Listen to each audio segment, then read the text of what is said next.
What's going on, everybody? Welcome to another episode of Pod Scum. I'm your host, Reckless Rex Ruger, your bastard of ceremonies. That, of course, is the Freddie Mercury puppet. We got a killer show for you today.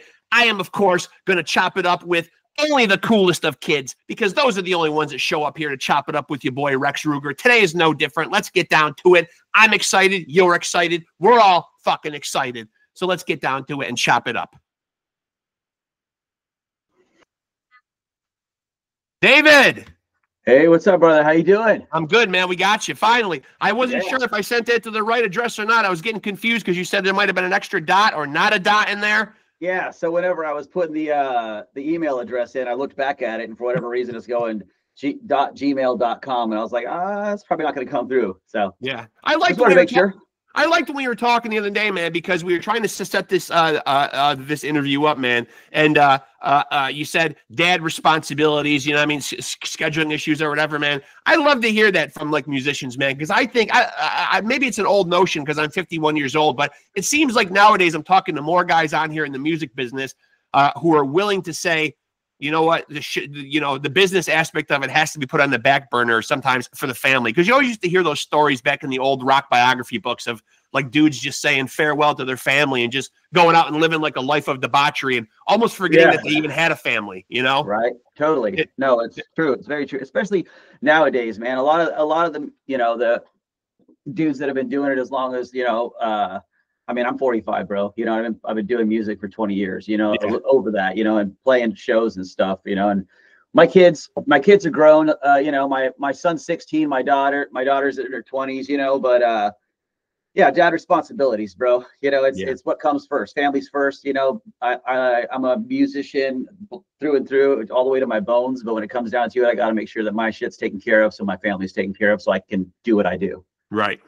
Now, if we can backtrack and go back to the beginning, man, and chop it up about your, you know, how you get started on this trajectory of music. Was there specifically, I usually kick off with this question, was there specifically an album or an artist or a song that kind of lit the fuse for you?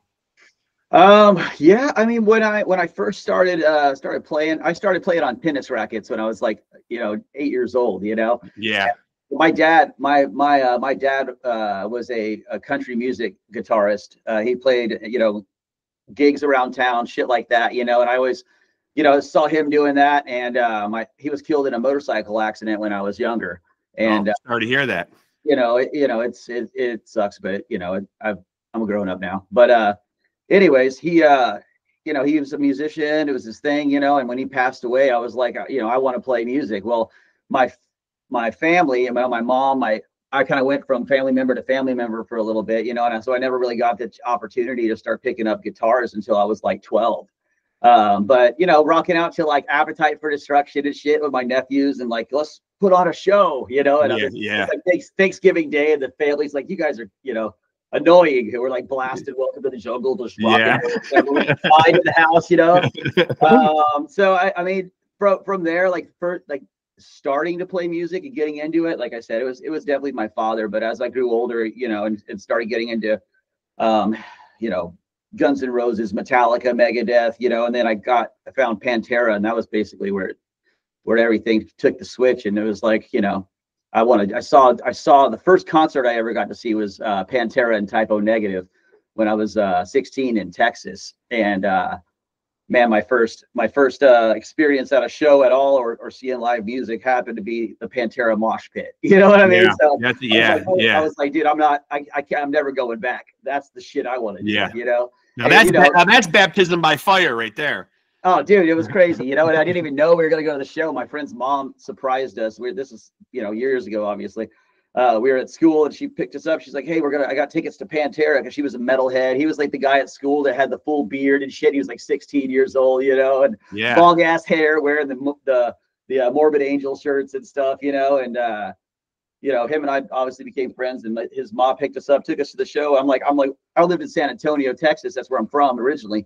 And it's like hot as hell there in the wintertime, you know? So I'm like wearing like chanclas. I'm like, I can't go to a metal show in chanclas. He's like, here, where are my shoes? So I either wear this dude's tennis shoes that were like 2-3 sizes bigger than mine.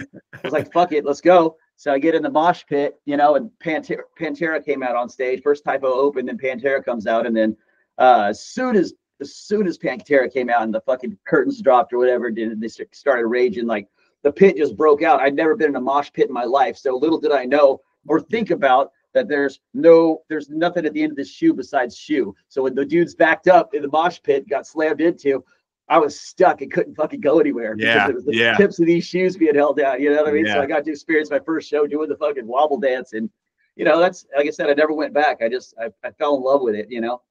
But that's a good first fucking show, and shout out to that dude's fucking mom. Holy shit for having the, for having the exemplary parenting skills to fucking subject her child and his friend to that. Yeah, it was great, you know. So, I never went back, man. I've loved it. I've been a metalhead, you know, ever since, like through and through. So. And for people that might not know, you know, obviously hardcore fans of Bleed the Sky are probably familiar, man. But if you could elaborate a little bit, like you guys took a long hiatus for a while, man. Like, was that out of like, you know, what was that born out of? Really, it was, you know, life growing up, people having kids, things happen. You know, when Bleed the Sky started and the first albums are coming out, it was the early 2000s, you know, and like, you know, we're in our 20s, you know, and doing it.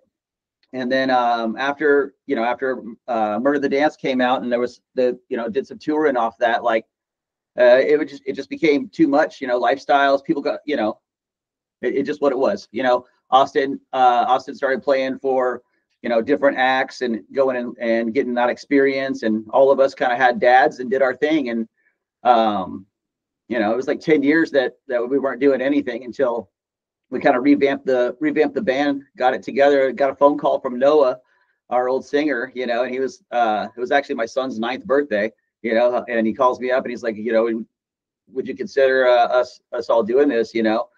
And I was like, well, hell yeah, I miss it. You know, it's not like the kids are getting a little older. They're not babies like my, you know, and I had like support at home and stuff too, you know? So it was like, you know, I was able to go out and like, you know, as long as it makes sense to be able to go out and do shows. And, you know, a lot of it for us is, you know, we all live across the United States, you know, so any kind of writing or any of that is all done remotely. Kevin Garcia, the guitar player, produces most of everything out in Florida, and I live out in Oregon. The other guys are in California, you know, so.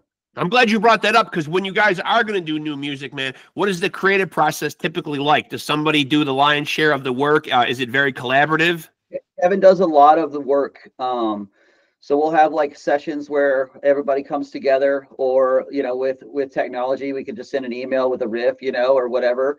And Kevin's got his home studio, and I mean, he's produced everything since 2020 that's come out, you know, that we've released. He's put it all together, you know. So most of it's done out at his place in Florida, and then we just, you know, when it's time to release it, we just, you know, send it off, get it all dialed in, and call it a day. It's super simple process, you know. Everything's a click of a button these days. Yeah. Now, prior to the hiatus, you were the band's guitar player. After the hiatus, you segued into being like the bass player. So is that just kind of born out of like you know, necessity? That's just the band needed.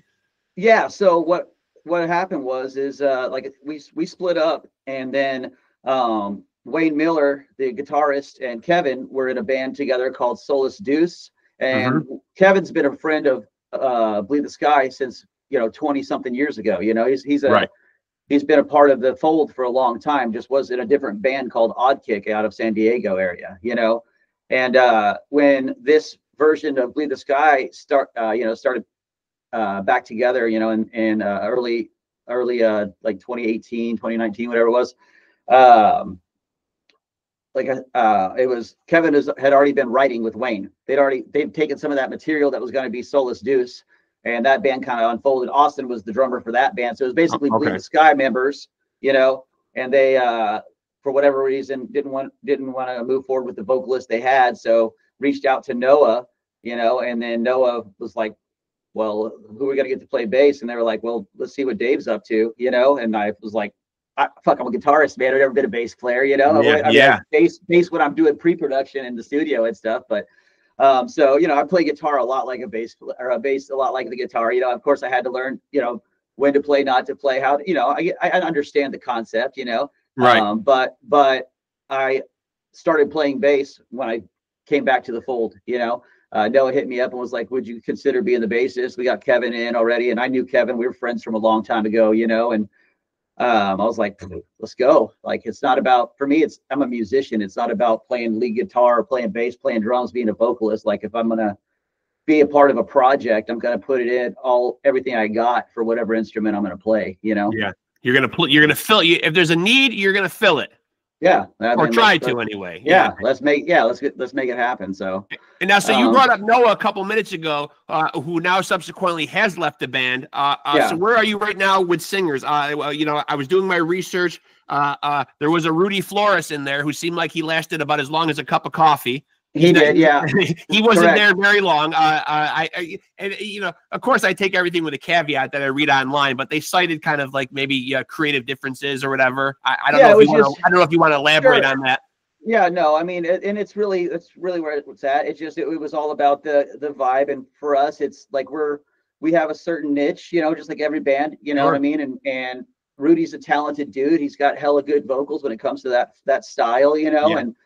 They toured with us in 2020 when we went out. They were, you know, on the road with us, and like we all jived, you know. But being on the road with a different band that you get along with, and then being on the road, or you know, having plans to go out on the road and spend every night, you know, smelling each other's feet with, you know, somebody that just doesn't jive with us in that, you know, it's all about the connection. And for us, it just wasn't our fit, you know. And it's probably nice to have the wherewithal to catch that nip in the bud rather than realize this 2-3 years into it too, you know? Yeah. So, Monty Bernard took over vocals for us and has been crushing it since like the last 2 years. So last year and a half. So. Okay, so that's good. That's good. And so I want to get your opinion on something as a musician yourself, something that's been very topical the last couple of years. From a fan standpoint, if you're going to see live music, and you know we've been seeing a lot of these legendary bands, you know, kind of taking a whipping. I'll pick on a band like Kiss, for instance. You know, and I'm not a musician myself, so I'm just going on like, you know, stuff that I read other people saying or whatever. But when you see these bands going up there and beefing up their show with backing tracks or like different smoke and mirror kind of tricks or whatever, you know what I mean? Are you okay as a fan when you go see that, or would you rather see the experience live, even if it's not really up to par? I mean, ultimately, like, I'm not a huge fan of backing tracks unless it's like ambient stuff, you know. I'm not a fan of like using, you know, like, we don't use backing tracks for vocals. Like, we just don't. Like, if he sounds like crap one night, then it's going to sound like crap one night. But it's raw. It's what it is. But I mean, you know, I'm also old school, man. I'm 45. I went to shows when we had none of that shit. You know what I'm saying? So we're used to that, you know. But nowadays, like you're saying, you know, you go to shows and the productions are just, it's huge. You know, like there's so many layers, and there's one dude singing with like 4 fucking vocal harmonies going. I know. What's going on here? What's going on here? You know what I mean? But at the same time, those kids that are going to the shows these days, that's the shows they know. You know what I mean? It's not like dudes our age, you know, like you said, you're in your 50s and I'm in my mid 40s. Like, we saw the mistakes. We heard the singer's voice crack. Like, it just was what it was. Who gives a fuck? That's for us going, oh, did you hear that? Right. You know? Right. Yeah. But I think for the kids that are going out, you know, every weekend to go see shows, it's just what they know. So I can't be like, fuck that. You know what I mean? It's just, it's evolution. It's the new thing, right? It's what makes you look polished, and all those bands want to have that sound. You know what I mean? So fuck it, let them do it. I think it's a little tougher too, because it seems like nowadays, it seems like people are like, you know, at shows and you know, they're choosing not to be present in the moment, so they take their cell phone out. But it's not necessarily to capture like a snippet of their favorite song or like a moment for posterity's sake. It seems like more to play like, you know, armchair music critic and almost catch these mistakes and then kind of out these bands like on the internet, like, see, these guys can't cut the mustard anymore, you know? Right. But a lot of people that are doing that too are also dudes that are like that are you know, our age. Older dudes going, fuck that, you know what I mean? But right. Like I said, you know, it's none of the kids that are actually paying the money to go to the shows and enjoying them that are saying that kind of shit for the most part. You know, it's just, like kind I of said, sad though. It is. It's not like I don't go and see new bands really. You know, I go like if there's like I'm excited to go see fucking my daughter who lives in Denver.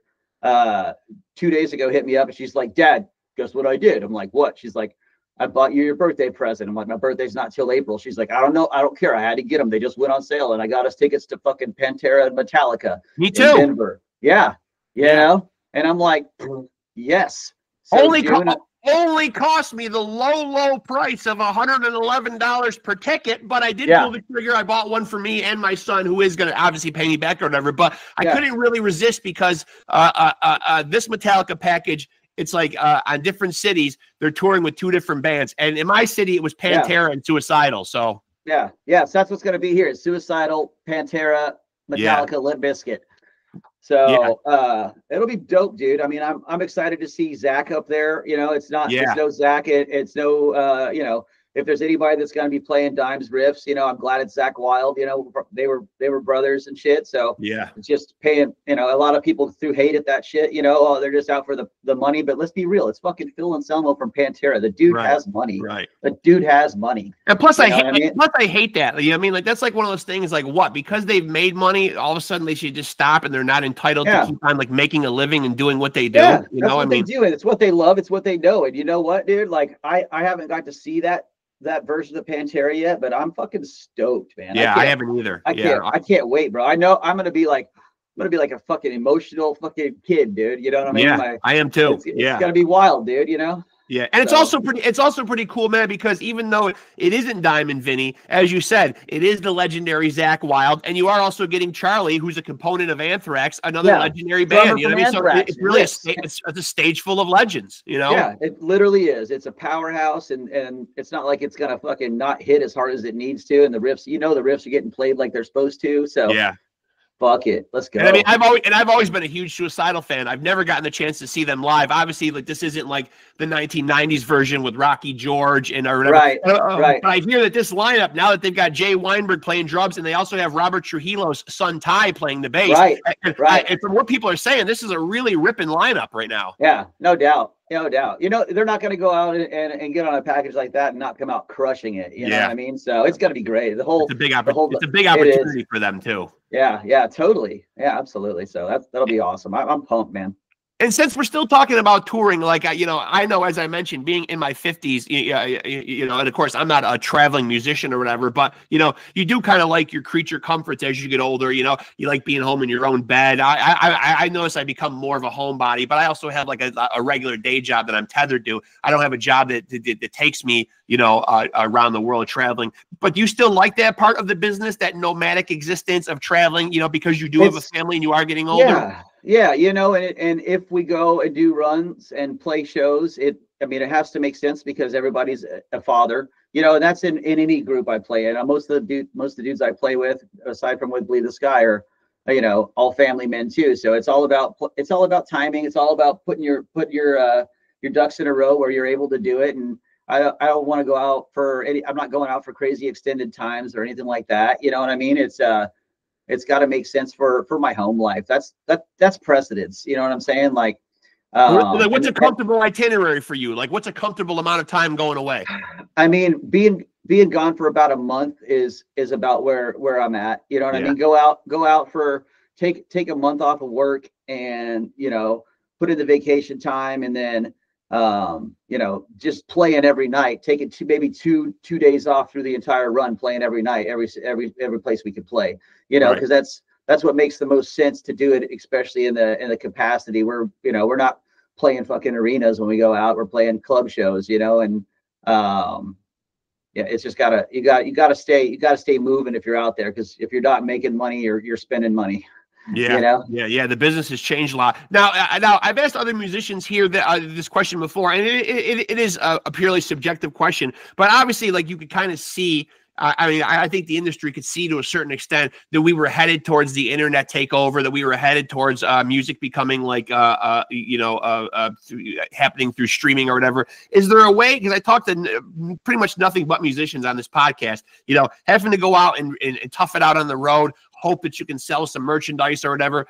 Is there a way that the industry could have got in on the streaming thing harnessed it and maybe made it a little more profitable for you guys, man? Like, was there a way they could have seen this coming, the industry as a whole, and said, God damn, man, like we can fucking find a way to make everybody happy in this? Because it really seems like musicians now, I know they've always said over the years, oh, I do it because I love it. I do it because I love it. But now musicians are really doing it because they love it. Because, I mean, unless you're Taylor Swift or you're way at the top of the food chain, it's not easy. You just got it. You got to have that realization, man, that, you know, that's what it is. It really is a love for it. It's not, we don't go out and come home with shitloads of money. Like, we'll break even or come home with a few bucks in our pocket. And, you know, and that, I don't mean that literally, but, you know, like, you got to, like, if we're going out, you got to make sure that your shit's taken care of at home. Like I said, you know, and it's, you got to be real about that kind of shit. You got to have your life set up. And, you know, especially if you're in the situation that we're in, where we have families at home and all that, you know?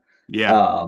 So could the industry have done it differently? I think that once they realized that they could, I think that, yes, it sucks because you don't make a whole lot of money from streaming or any of that shit. You know, you get an ASCAP royalty check that comes in fucking, you know, like that for like $100 once in a blue moon. You know what I mean? Yeah, right, But you know, the silver lining to it is that you don't have to go out and grind for 360 days a year to get your music to heard across the nation or to Germany or to wherever. It's like literally, like, if you release it right and have good planning and put something, you know, some backing to it, you can have a successful release without having to be constantly on the road. That's where streaming and technology, where music's at, and we're not using CDs and shit like that and having to go buy physical copies. That's where yes, we lost money or a chance to make money off of it, but we also gained an easier access to getting our music out there. Right. But it's a real shame, though, because what you said earlier speaks volumes, man. Like, about, like, you know, people looking at, like, Phil Anselmo up on a stage and thinking, you know, he's got a lot of money. Like, there weren't a lot of people, you know, back in the day who really went to bat and stood, like, shoulder to shoulder with Lars when he was kind of saying about the Napster thing, hey, this is fucking wrong. Our music's getting out there before we can even release it, and people are already downloading it and attempting to make money off of it and burning it onto CDs or whatever. And I think people had this illusion, like, oh, you know, I mean, like, this should, especially if you're already a multimillionaire, like, this should just be allowed to happen. Like, these guys don't need to make any more money, you know? Well, it's art, you know, and you got to look at it as that's what it is. Like, I'm going to make music either way. Right. Like, and I play fucking metal music. Metal music's not going to make you rich. Right.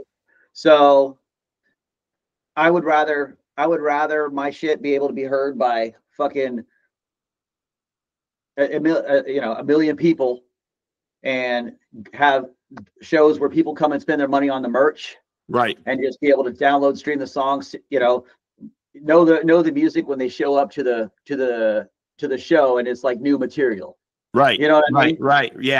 I'd rather that's the win too. Like, yeah, you lose money on you know, record sales or whatever, or physical copies, but at the same time, like, you can just blast your music out there and get out there a lot faster to this fucking podunk town you're playing in the middle of fucking, you know, Arkansas on a Tuesday night. If you want to have, you know, nobody's going to fucking be there, but if you have your music out there and it's promoted right, there's nothing to do in town besides go to this fucking show. And they have access and know what the hell they're walking into. It's not like, oh, you know? Yeah. So now, that's... you know, now during your time out on the road doing festivals, you know, wherever your travels have taken you, have you gotten the opportunity to meet or see other musicians, rub elbows with other musicians that, you know, that maybe you've been a fan of? You know what I mean? I don't want to say I don't want to say fanboyed out, because like you said earlier, you know, I'll be real about it. A fanboy all day, dude. You know, okay. I grew up like loving Alice in Chains. I got to meet Jerry Cantrell. Oh, that would be a big one for me, because Lane's my all-time favorite vocalist. Yeah, Allison, like, I grew up on that shit, dude, and I love it, you know. And so getting to meet Jerry Cantrell, I met him at NAMM one year, and it was like at a Dean Markley guitar booth or whatever, doing shit, and fucking we had an endorsement too or whatever. They're like, oh yeah, come over here and get a picture with Jerry. And I'm like, and Noah and I, you know, Noah's in the band and shit, and Noah and I are both like just like fuck, dude, you know, like we got one picture, and it was like a picture of Jerry, and it's like on Noah has it at his house. It's like, to Dave and Noah, Jerry Cantrell, like we're some kind of sweethearts or something, you know what I mean? Or like, brother, you guys got to, brother, you guys got to like fucking share. You got to share custody of this picture. You know, but you know, yeah. So I got to meet him. I've met like Nikki Sixx, Kerry King, dudes from Seven Dust, Queensryche. Like there's a lot of people you meet and a lot of opportunities. You get to see really cool shit out there, you know. And it's just a lot. It's a lot of networking, you know. A lot of people know each other, and if you don't, you know, the music industry is not like super. No one's out there like, oh, we're the fucking standing in front of the bands, like, fuck off, you know. Everybody supports each other, and like everybody's out doing the same thing, you know. So, and I love the fact that you're and I love the fact that you're willing to throw Nikki Sixx's name out here, because you know, you being in the same age bracket as me, you probably remember a time when even like extreme metal musicians, man, you know, wouldn't say a nice thing about somebody in a hair metal band, quote unquote. You know what I mean? Whatever, dude. Those guys were fucking pioneers, man. You know, like whether you like fucking grindcore or any of that shit that we listen to now, that's all the genres, because there's a million different metal genres. Like those dudes, like fucking Wild Side, those riffs were fucking money, dude. Yeah. Get it, you know, like, yeah. You know, so like, if I see it all the time on social media. You still see people constantly fucking shitting all over. You know, we were just talking about a band like Metallica. I mean, those guys kick down doors for people, you know? Yeah. Oh, dude. You know, that's the thing. Like most guitar players, you know, that are playing metal these days, like whether you like Metallica or not, your riffs are influenced by James Hetfield's right hand. Yeah, you know, no doubt about it. The down picking, the, you know, like all the gallops and shit. Like, yeah, those guys are what made that shit big. You know what I mean? And mainstream. So it could, if you don't like Metallica, fuck it. Who cares? Like, you can have your own opinion, but you can't deny that those guys, you know, help pave the way and make the genres that, you know, all of us are playing in now. It's hard to call yourself a metalhead and shit on Metallica. It really is. Yeah. I mean, like you certainly can't plant that metalhead flag and try to say anything you know, against Metallica. And plus, for the fact that it seemed like you know, it was a lot of the choices that Metallica made. But then you stop and think, like, what do the fans want? They want Master of Puppets regurgitated over and over again. What do you want these guys to do? Not evolve as musicians? I mean, right? Yeah, no, and that's just the thing. Like, you know, people get into bands and love their early work, and as they get older, like, you know, like, they just don't write that way anymore, you know. And like you said, it's all evolution. It's the evolution of what it is. Those dudes are older now and still out there ripping those same riffs they did 35 years ago, killing them on stage. But where's that? I mean, it's hard to have that angst when you're fucking 65 years old, 70 years old, going out there and trying to shred that shit. We should be happy that those guys are still doing it, because we're, you know, once one of them goes, they're not going to replace somebody. So the fact that, you know, you and I, being metalheads and Metallica fans, are able to go out in fucking 2025 and see Metallica play and Pantera play. Yeah. Come on, dude. And not only just play, man, but probably outplay a lot of bands probably half their age. They're gonna murder it, dude. Yeah. You know, I saw Metallica like 6 years ago in Portland. Fucking setlist rip. They opened with Blackened. Yeah. You know, and they're, you know, James, this fucking older dude, just fucking up there. No look, just Murderville. It's just muscle memory for those dudes, you know? I kind of agree with you too, man. You know, even though the only position they've ever really replaced was bass players, I don't see, though, man, like them, you know, God forbid we really lose one of those guys, man. I don't see them forging on either. I think that's when you'll see Metallica call it a day, because it always has been like a fraternity and a brotherhood. Yeah, and, you know, like, I mean, after Jason left Metallica and they got Robert, you know, like, you know, and I mean, even before that with Cliff, like you said, it's all bass players, but it's all, you know, Jason chose to walk away. You know, him and James had their own shit, and Cliff Burton passed away. Yeah, you know what I mean. So it's not like somebody, you know, like I think you're right when you hit the nail on the head, dude. Like, they're like a family, dude. Like, at this point, like, those guys are, you can't replace Kirk, or you can't replace Lars, you can't replace fucking James. Like, you just, something happens to one of them, that's where it's going to probably get laid down. And one awesome thing that I heard Lars say, I believe it was on an episode of the whole band was in doing an interview with Howard Stern, and he was asking about some of those albums, you know, the project he did with Lou Reed, or like the Load and Reload albums that caught a lot of flack, even the Saint Anger album. And Lars said something very poignant, and I got the feeling that he really meant it, not just saying it from the point of like, I'm a multimillionaire, haha, we can do whatever we want. But he, you know, Howard even said, you know, do you worry about backlash from the fans? And one thing that he said, I think it's good once in a while to challenge the fans. Yeah. Well, and give them something different. You know what I mean? Yeah. Like, give them something new, give them something that you haven't already done. Yeah. You know, and whether they like it or not, or adapt to that sound is completely up to them. But let's be real. They put out Load, Reload, all those albums that were like, whoa, holy shit, what the fuck did Metallica do, right? But right. but again, we're still. Can you hear me better like that? I don't know if you can hear me as well. Yeah, as, you're fine. Yeah. Okay, cool. But again, we're gonna go see those guys in 2025, and they started ripping in like 1981. Yeah, pretty crazy. You know what I mean? Yeah. It's pretty remarkable. And you don't see that, and you don't really see that kind of longevity in music anymore, you know? No, man. No, it's just like the Stones, man. They played until they fucking couldn't barely walk, you know? Like Keith Richards will still get up there and be the crypt keeper on that shit, because he's got, you know, I think he's just well preserved with all the drugs and shit or something, man. I don't know, but you know, like that dude, I mean, he's already embalmed. That's what it looks like, dude. He's, you know, he looks like I saw this thing on the internet where it looked like a fucking Muppet, you know, like he was all like wrinkled as shit, and like yeah. I've been seeing that same stuff circulating with, I don't know if you've been seeing him with Frankie Valli.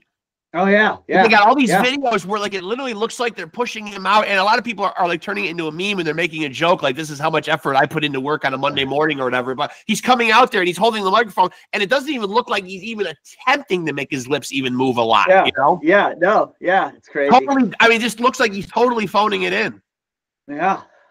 Well, at some point, like you gotta realize that, you know, you can't do it. Like most dudes will want to bang their heads, you know, lifetime musicians, you know, we're just cut like that. You know what I mean? It's hard to put it down. It's hard to walk away from it, you know? Yeah. And you know, you never want to give it up, but it's sometimes when you get to a point like where you can't come and actually like make it happen, you gotta lay it down, dude. You know, lay it down. There's no more touring for you. Go home and take a nap. well, you know, and for somebody that's not a musician like me, being like a layman, man, like last year, you know, you bring out Motley Crue, like me and my wife went to see them and Def Leppard and Alice Cooper on their big stadium tour. And then I get home and I read all these things about, you know, again, getting back to the backing tracks, or how much singing is Vince really doing, or you hear things like Nikki Sixx hasn't played a note on his fucking bass in fucking 20 fucking years. Yeah, you know, I saw that shit too. You know, us out in the audience, I would never fucking know. So you really don't know at the end of the day, unless you're a musician and can spot this shit. You know what I mean? Like if they're really taking your money and not giving you like the genuine article. And I guess maybe you're just not meant to get a peek behind the curtain and know, you know? Yeah. And that's it. You got to always remember that it's showbiz. No matter what, it's showbiz, you know? So Motley Crue's stage show, whether Nikki's playing or well, Vince is singing or whatever, you still going to see Motley Crue. So you're paying for those fucking tickets, they're going to give you a Motley Crue show, right? You know, whether it's got backing tracks or whatever the case is, they still have to come out and be Motley Crue. And I don't think Kiss ever claimed to be the greatest musicians anyway, but like you say, you are kind of going for the whole Kiss performance, you know what I mean? Like wherein you're getting the spitting the blood, you're getting the pyro, you're getting the fireworks, you're getting like a whole actual, you know, it's almost like going to see like a Vegas, like a magic act almost. It is. You know? It is. It's a literal production. See, you say Kiss. Like I took my son fucking loves Kiss, dude, you know? And we went to a Kiss show up in Washington a couple years back, and I bought us like cheap ass tickets because I was like, let's just go see Kiss. So we went out there, and this chick was walking through the venue or whatever, and she was like, it was like an amphitheater kind of thing, you know? Yeah. We had like lawn seats or whatever, and she's like, upgrades for the concert, and it was my son's first show period besides coming and seeing me play, you know? Right. And I was like, all right, well, I'll pay for upgraded tickets, you know? She's like, all right, you know? And anyway, she couldn't get her credit card thing to work. Her little Apple fucking iPad wasn't working correctly, so she ends up just handing them to my son and going, enjoy your first show, kid. And so we looked at the tickets, walked down, dude. she gave us 2 tickets to like the 4th row at the fucking Kiss show, right? Wow. So my son's first experience at a show was fucking exactly what you said. The pyro, the fucking blood, all the shit, you know what I mean? Like, and it was a great show, you know, like everybody was Kiss, you know, no one gave a shit that, you know, half the harmonies were coming through the speakers and they were really knocking it out. Like, whatever, dude. It was still, it's the performance. And when dudes are that age and still trying to do it like at that capacity every single night, like there's no fucking way. You gotta be realistic about what you're going to see. You know? Yeah, and I think that's kind of a lazy comparison too, because you really can't expect people to replicate what they did 40 years ago. You're not going to get Paul Stanley from 1977. I mean, that, you know, but by comparison, who can do what they did 40 years ago? You know what I mean? It's crazy. No. Yeah, exactly. So it sounds so fun. It sounds so funny that we started talking about pyro, and then the volunteer fire house across the street, the alarm started going off. So obviously there must be a fire somewhere. The minute we start talking about this and pyro, smelling around like shit. And now for you, specifically your band, Bleed the Sky, what is going on? Like the last album was This Way Lies Madness in 2020, but the rumor around the campfire is new music coming from you guys. A lot of stuff on the internet points towards 2024. Is that realistic, or is it more likely 2025? That'll probably be closer to 2025. We have music recorded, written right now. We've got some videos already produced, ready to roll, but you know, we just want it. We want to come out and you know, make it worthwhile. It's got to make sense for everybody, right? So at this point, it's just a lot of writing, a lot of, you know, to the drawing board and putting the songs together. And Kevin has like, you know, 14 songs tracked with music at his house, and Monty has to write vocals to it. And Monty just had a kid, and he's got his life too. It's all about timing. It's all about what it is, you know, and making it happen, you know. So. And now what's the right answer nowadays? Because, you know, around COVID time, it seemed like artists were, I think, maybe coupled with the dwindling attention span of the public and not being able to tour. Around COVID time, it seemed like we were getting a lot of people putting out singles, putting out EPs, you know, almost wanting to stay on people's brains and not be forgotten about, because there's such an influx of music on the platforms every single day. Is there a right or wrong answer for you guys specifically? Like, do you like the EP route, or do you like a fully realized full-length album? You know, for what we did back in the day, you know, and then in 2020, like putting out the full lengths was kind of the route. But after COVID, you know, we've released a couple videos, a few videos, and a couple singles, like you know, and the singles are, it seems to be just like the best way for us at this point. You know what I mean? Have the material for the full lengths, but it's also like, you know, less more often, you know. Put them out, you know, once every 3 to 6 months, put out a song kind of thing. And, you know, because again, in order for us to do that and stay relative, we have to space those kind of things out so we can, you know, be constantly putting things out. If we put out a full length, then we're back to the drawing board as stage one, and we don't have shit to put out. And like with everything being the way it is and having to go remotely and the process and all that kind of stuff, like for writing, it just takes time. You got to tickle them with a feather. Tickle them with a feather, you know? You know, and just put out bangers. Like, you know, for us, every song we put out, we're proud of, you know, and whether people like it or not, like it's going to be what it is. And, you know, I don't like everything that comes out every single day. There's some songs I don't like that comes out. So whatever, dude, everybody's got their own opinion. At this point, we're just excited and proud to put out music and being able to do it at the capacity we're able to do it in. We're not trying to be rock stars. We're not trying to go out and tour the damn world or any of that shit. Like, we're halfway through life, man. You know, we're glad and blessed to be able to go out and play music for people and have people hear music still and still have people grab onto it and go, shit, this stuff bangs. You know, Bleed the Sky's gotten heavier as the years have gone on. You know, like we all listen to heavier shit, you know, just what it is. We stay relative with the bands that are out. Like, I like a lot of the new music, but you know, I also like, there's a point where I'm like, okay, this is just too produced for me, whatever, you know, but you take from everything, you know what I mean? Like, we don't just listen to metal, we listen to hip hop. I mean, if Austin had it his way, he'd be a rap drummer, dude, you know. That guy's all, he's got such a hip hop pop, like bouncy feel to his playing. that just cuts through any band that he plays in, you know, whether it's the Chimera stuff or the stuff he did with Devil Driver or the Bleed the Sky stuff, or, you know, he did the Elite with Rob from Chimera.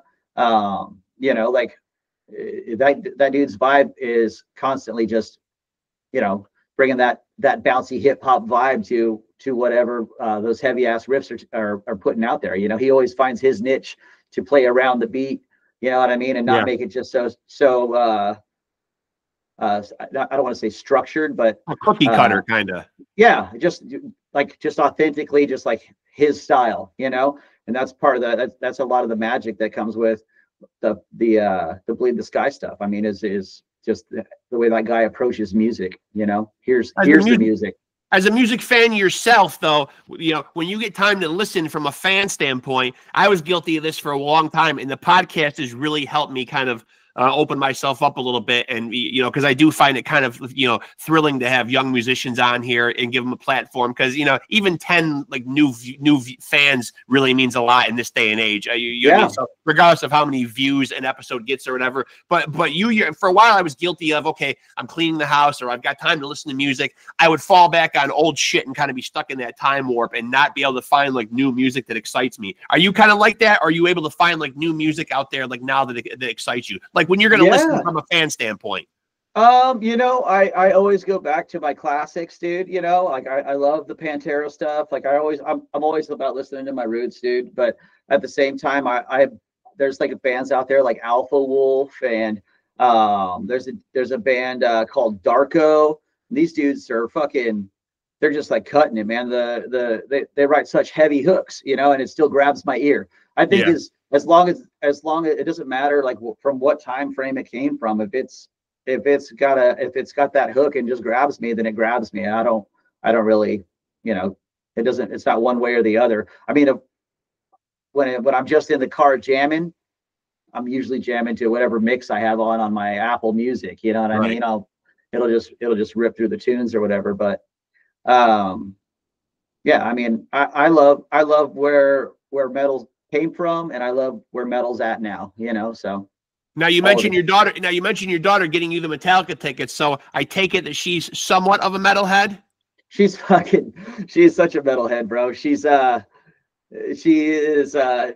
used to, you know, come to shows when she was 6 years old and put the headphones on her, and like there's like, you know, pictures of her like pushing dad's cab up on stage, you know, with me and stuff, you know, outdoor shows, of course, you know, because I don't want her in clubs and shit when she was that little. But you know, like she always came. She grew up in that lifestyle, you know, as to where my son didn't start getting to see any of that until, you know, he was like 9. Because that was going to be my next question. Where did his musical taste lie? He loves it all, dude.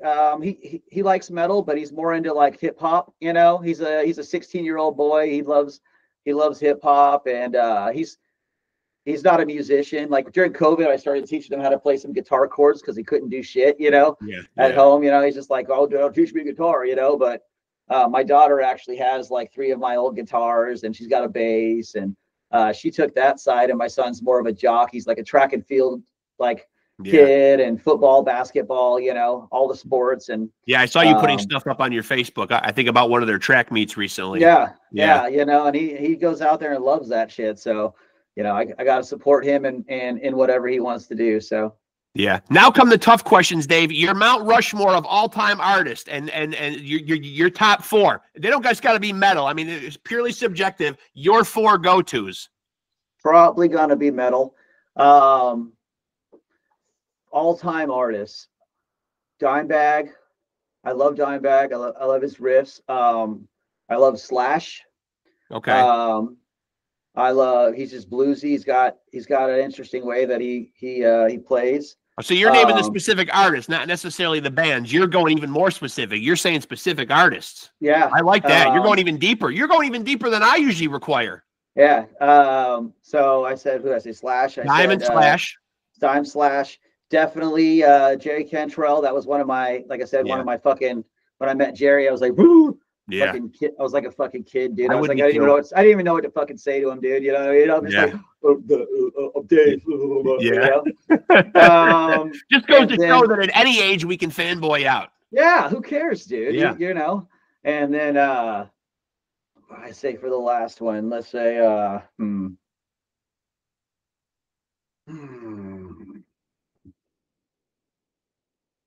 probably James from Metallica, man, because like I Yeah. got a lot of my roots are, Sure. you know, Metallica songs, you know, riffs that I fucking heard, you know, and was just like a fucking kid, you know. So that's where it's at, I would say, my top four. Now, when you played guitar or you play guitar or whatever, man, like what Yeah. gets you off more, man? Are you a lead guy or a riff guy? I love writing riffs. I love lead too. I mean, I play both. I've got I'm working in a project right now with actually, you just interviewed my boy Steve. Steve from Skin Lab and I are working Love together on them, some shit love right them, now. Yeah. and shout out to Steve because Steve in turn turned me on to a band that I'm really digging right now called Co-Defendants. Oh yeah, yeah, A dude. super interesting band that started with Fat Mike from NoFX, and Yeah, it's almost kind of in the vein of like a almost like a fun-loving criminals. You know what I mean? There's that hardcore element, but they're dressed in suits and ties, and it's almost got some very hip-hop undertones to it. yeah, And Steve likes them so much he got the tattoo. yeah, on his head. Yeah, on his hand. Yeah. So I'm Yeah, like, wow, man. If a legend yeah, like you, who's been doing Skin Lab for so long, is so blown away by a band and gets a tattoo on their hand of it, I've got to go check these guys out. I'm yeah, not running out to get the tattoo, but they are fucking good. yeah, yeah. So, but as far as that question goes, I love writing riffs, heavy riffs, lots of hooks. You know, I don't think a lead makes a song. You know what I mean? So Right. it's all about the rhythms. You know, so the leads come later. You know, so as far as song structure and like what I like to sit down and do, I love the creative process. Like I fucking just write riffs. Like it's stupid. I write shitloads of riffs. You know, Yeah. and then my boy Brent, who's the playing bass in that project from Texas, he was so before I was in Bleed the Sky. Joined Bleed in 2006. Yep. I was in a band out of San Antonio called Brotherhood, and the bass player from that band is now tracking bass for that project I'm doing with Steve. But he's like the guy that I'll riff out a fucking million riffs, and he'll be like, okay, let's structure it. You know Yeah. what I mean? Yeah. And that's like, you know, that's his strong point of it, or you know, as far as what he's contributing aside from just cutting rip and bass lines. But I'm more of a riff writer, man. Are you at liberties, or like what can you divulge about what you and Steve have cooking?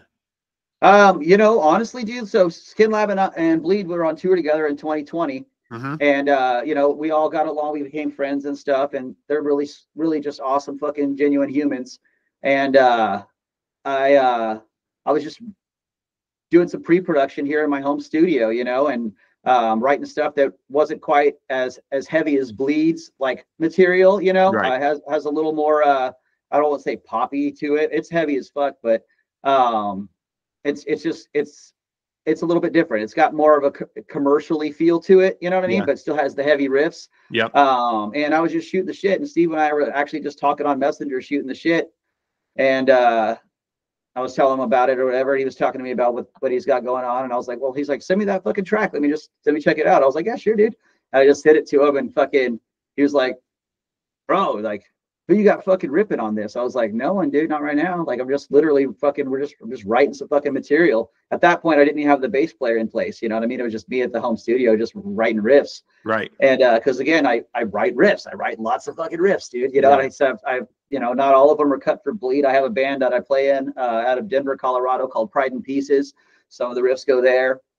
And Make no mistake, kids out there, you're never gonna catch Dave Culbert with a fucking lack of material. He's got tricks in the bag for days. I just fucking I wanna be able to use everything I write, you know, and if Keep the if riffs it's on not, standby. yeah, just I wanna have a, you know, a riff library, you know, and I don't Yeah, want to sure. waste what I got. So I'll just save the riffs, and when it comes time to writing, you know, like here's what I got, you know. But as far as the project with Steve goes, he grabbed onto it and was like, let me fuck around with this. I'll do some NARs. And I was like, all right, check it out. And then like that same day, he's like, yo, bro, check it out. Here's what I'm feeling. And it wasn't like, you know, he didn't like have lyrics written or anything. It was like more of just like paraphrasing and getting like the vocals in line as to where they're going to lay in the song, you know. It's like, and he sent me the track or whatever, you know. I sent him the file or whatever, and he put it in his home studio and fucking started cutting the tracks for it. And I was like, yeah, bro, this is perfect. All right. You know, and so literally it's just been us back and forth, just talking on the phone and, you know, getting because he lives in California. You know, Steve's in San Diego and I'm up in fucking, you know, like the Eugene area, Oregon, about 30 miles south of Eugene, but it's all remote, you know, everybody's doing it from their home studios. And at this point, it's such a baby, dude. You know, I've got a few songs in the bag that we're working on, and we'll end up doing some releases. But right now, everything's getting tracked, everything's getting arranged. It is such a baby of a project, you know. Very much, so very much in the embryonic stages right now. Yeah, like the skeletons of the songs are all written. There's, you know what I mean, and I've got a back catalog for him to start throwing his shit down on. But we're just taking it as time comes. He's got SCUM Lab. He's working. He's doing his painting thing. He's got to go on the road here. So it's like we're not rushing shit. It's like in our own time. You know, he's like, hey, bro, here's these lyrics. What do you think of this? You know, and he's not, you know, he's traveling for work right now. So he doesn't have he has to go home to his home studio. So during the week, he's doing his job, and then he'll send me a text and like, what do you think of this? Or Chet, I'm like, you know, coming down to the studio and I'll rearrange the way the drums feel on certain parts or some, you know, retrack a guitar part a little differently. And what do you think? You know, at this point, is it just the two of you involved in this project? Has it gone any further than just you guys? At this point, it's him and I, and that Brent Field, who is my bass player from Texas, is involved. Okay. But we haven't, I mean, everything's like getting written right now. So the drums are all getting programmed. Eventually we'll look to, if we decide like we want to, hey, let's put out some shit and maybe do some shows. We'll have to figure out a drummer and possibly a second guitarist, because I'm tracking both guitars right now, you know, and I'll definitely want to have a second guitarist in place for that. But until the time comes, there's no need. You know, so you're thinking that the vocal approach would probably be handled by Steve? Yeah. Steve is you know, he's got great ideas, dude, and the way he feels the tunes and his approach to how the riffs are fitting with the way the rhythms are, like, it sounds great on my end. I think it's great, you know, and I like SCUM Lab. And let's not forget, SCUM Lab's so legendary, but even before SCUM Lab, there was the legendary fucking Defiance. Yeah, hello, right? Yeah, so yeah. I mean, a seminal thrash band. I made sure to let him know, man, that those guys put out some seminal albums, man. Fucking Void Terra Firma, fucking right up there with all the other thrash masterpieces. Criminally underrated. And you know, one of the coolest things I think about Steve is that he's exactly what you just said, dude. He's seriously a dude that's been doing it for so long. He's a metal fucking legend. Like, you know, SCUM Lab is been around for so long doing it, and he's just one of the most fucking humble, fucking laid back, fucking chill dudes. You know what I mean? Like, there's no, you know, he's like, you know, we can vibe off. I'm like, hey, bro, what do you think of this? You know, and he'll send me the vocal line, like, check this out. What do you think of this? You know, and there's no like, it's not like he's like, this is how I'm going to do this. There's the line of communication with us. You know what I mean? Like, he's not turning it into a pissing contest or thinking because he's been doing it for so long that he somehow is. No, it's super humble dude. And like, you know, and I get that from him. Yeah. And I love the process. I love that it's not forced. We're not rushing shit. It's just literally, let's put out some fucking tunes and enjoy the process. Like, it is what it is. So right now, not even a name or anything on this project, not a band name or anything. So it's that. It's literally that much in the infancy. Yeah. Yeah. We've literally just. I just finished cutting guitars and retracking. Like, I had scratch guitars tracked, and you know, as he's writing vocals, I'm feeling the riff hit a little bit different. You know what I mean, and things like that, or you know, want the drums to feel a certain way. So it's literally the songs are still being completely put together and arranged. You know, but it's like I said, it's gonna be heavy. It's heavy as shit. It's got a lot of hook to it. It's got all the influences, you know, as far as the music goes. Like, you know, I love the old school, and I'm bringing a little bit of that into it, you know, where it's not just like grindcore riffs and everything's like, and those super chuggy right. So you would say there's a discernible difference in from this as opposed to what SCUM Lab or Bleed the Sky does. Yeah, it's different. I mean, obviously it's still metal. It's Steve and I, you know, and right. But it's it's got a different vibe to it. I mean, it's not as, it's probably a little bit, it'd be more on the heavier side if you were, you know, that's obviously Steve going to be singing over it, but it's obviously on, the riffs would be on like the heaviest side of Skin Lab. You know what I mean? Like, but you know, it is what it is, brother. It's just a good vibe. And, we're just excited to pump out these tunes. So, well, if you and Steve were involved, I certainly didn't think that we were going to be getting something in the vein of a Jonas Brothers. You know, that's, no. You know, no, yeah. But you know, if in fact, you know, we stick to this and the process goes as well as it's going right now, we're definitely going to be releasing some stuff. Right. You know, so it's not going to be. We're not going to do this and sit on it. That's just not the dudes we are. What was that time like for you when you guys did take the hiatus though, man? Like, how did you use that time, man? Like, were you creatively just ready to explode? Like, was it a tough time for you to take a hiatus? You know, like it's at that point, like, I had my son during that time, you know, and I tried to go be a grown up, you know, and all that, you know, and, cover the arms up and go to work and, you know, and do that life, you know, and it was like 10 years, you know, and, you know, of course I still play every day, and, I'm still creative and get that outlet. 'Cause it is my outlet. It's like, you know, it's like a therapy to be able to play music and have that outlet. You know, it's like dudes that are fighters. Once you're a fighter, you're a fighter. It's once when you're a musician and, you know, you're wired this way. You know, it's like, I always tell my buddies that it's like, I'll never stop, dude. Like I'm going to bang my head till it falls off. Yeah. You know, like if I can't turn my head to the right, to the left, or up and down, well, then I'll stick to right here and just start producing. You'll look straight ahead a lot. Yeah. You know, like look out. Hey, Dick Mars did it for years, dude. He did. You know? He did. And still went out on the road and was still, hey, as long as the fingers still work, you know, I mean, and mixed fingers still work pretty damn well. Now, all right. Now, my other tough question is, and maybe this won't be tough for you at all, man, but I'm dropping Dave Culbert on a desert island. What's the desert island album that he takes with him if he can only pull one with him? One record. Shit. And I have been giving in lately because I build a good rapport with my guests and I have great conversations with them, and then I start to feel bad, and I'm just like, you know what? I like you, Dave. Maybe I'd let you take a whole artist discography, but you at least got to pick a fucking artist that you want to die on this desert island with. Okay. If I'm going to die, then I'm taking Dirt by Alice in Chains. Oh, what a great pick. And you might be the first person since I've posed this question, man, who's fucking said that, man. And I'm not saying, man, you know, certainly this is again, a very subjective question, man, but boy, do I fucking love that pick. And simply because I think when you're going to die on a desert island, and essentially, man, you are going to die and you're going to have to live and die with this album, man. I don't know, with all due respect to what you do or what any person does, I don't know that I'd want to listen to one album that makes me feel a certain way all the time. I don't know that, as much as I love metal, I don't know that I would want to listen to extreme metal the whole time. That album is nice because it does kind of take you through the gamut of emotions, you know? It does. It's got the lighter songs, but you know, those songs just take you like down that, like down in a hole. Yeah. Right? Yeah. I mean, you know, riffs like fucking Junkhead and damn that river, dude. Like, oh man, you know, it takes you could listen to that shit front and back, and I'd be okay for a while. It's a perfect album. It's a perfect album. Yeah, it really is. It's a masterpiece, man. Timeless. It's a masterpiece. Yeah.